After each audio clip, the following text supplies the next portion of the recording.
Europe. Avec dans un instant la série de la semaine. Bonjour Héloïse Goua. Bonjour les amis, aujourd'hui je vous parle de la série dont tout le monde parle. Tout le monde a parlé de Stranger Things ce week-end. Alors pour ceux qui comprennent pas trop, je suis là pour décrypter un peu le phénomène autour de cette série. Allez, à tout de suite. Mais d'abord, le livre du jour. Bonjour Nicolas Caro. Bonjour Dimitri. Alors ce matin, 2 cadeaux de Noël pas trop chers mais précieux. Allez, on commence. Précieux par leur contenu et la qualité d'édition aussi. Il y a d'abord Ravage de Barjavel, réédité chez De Noël, édition anniversaire. 40 ans de la mort de Barjavel cette année. On parle plus souvent de la nuit des temps, mais Ravage quand même, c'est fou, c'est génial. 2052, le monde est devenu hyper technologique. L'humain est devenu incapable de vivre sans les machines, toute ressemblance, n'est-ce pas? Oui, sauf qu'un jour tout explose, incendie, épidémie, ravage, tout. Et voilà un groupe d'humains survivants contraints de réinventer le monde sans la technologie. Ça a été publié en 1943.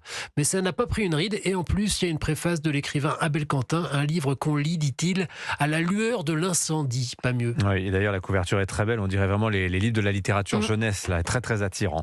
Un autre collector que vous nous proposez comme idée de cadeau de Noël, rien à voir, hein? Ah non, complètement autre chose. Regardez si c'est beau. 2 tomes dans un petit coffret. Les aventures de Tom Sawyer est souvent trop délaissé. Les aventures de Huckleberry Finn de Mark Twain, bien sûr. Tom Sawyer chez sa tante Polly dans une petite ville du Missouri, sur les bords du fleuve Mississippi. On ne sait pas vraiment quel âge il a, mais disons 12-13 ans. Il est très attachant, très casse-cou aussi. Il est amoureux de Becky, mais surtout ce qu'il aime, ce sont les bêtises et l'aventure. Donc il la cherche partout, cette aventure, avec son copain Huckleberry Finn. Et ensuite, donc, moins connu, peut-être moins lu, mais à tort, parce que c'est peut-être plus profond encore que Tom Sawyer, les aventures de Huck Finn, qui décide de quitter tout ça, les gens, le père violent, tout le monde, en fait, et il part sur une île pas loin. Il rencontre Jim, un esclave en fuite, et ils descendent le fleuve ensemble sur un radeau. C'est magnifique. Voilà, Tom Sawyer, Huckleberry Finn en coffret donc, et Ravage. Magnifique ce coffret. Ouais, c'est vrai. Et Ravage de Barjavel, édition anniversaire, c'est chez De Noël. Suggéré au Père Noël, ça. Absolument. Merci beaucoup Nicolas Caro. La série de la semaine. Bon, alors ceux qui connaissent auront reconnu immédiatement aux premières notes du générique. Héloïse Goua, l'ultime saison vient d'arriver sur Netflix. C'est Stranger Things, et c'est tout simplement l'une des séries les plus regardées au monde. Stranger Things, près de 2 milliards d'heures visionnées, 2 milliards pour la saison 4. Et il faut sûrement s'attendre à un nouveau raz-de-marée avec la mise en ligne progressive de cette 5e saison. Le raz-de-marée a déjà commencé, j'en suis sûre, mais on n'a pas encore les chiffres. Et pourtant, c'était pas gagné, parce que sachez que Stranger Things n'aurait jamais dû exister. En 2015, les frères Duffer présentent leur projet à une quinzaine de chaînes américaines.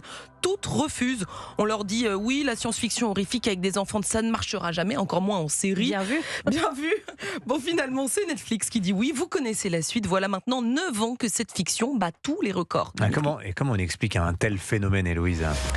Alors pour moi, et je ne suis pas la seule, la grande réussite de cette série, c'est qu'elle joue parfaitement sur la fibre nostalgique des années 80. Les vélos BMX, les talkie-walkie, les salles d'arcade, les pulls qui grattent et les coupes mulets. Pour ça, les créateurs se sont inspirés du meilleur de la pop culture américaine. Écoutez ce que disaient les frères Duffer lors d'une interview pour CBS. Beaucoup de nos films préférés, Les Dents de la Mer, Indiana Jones, Gremlins, Retour vers le futur, étaient des idées originales.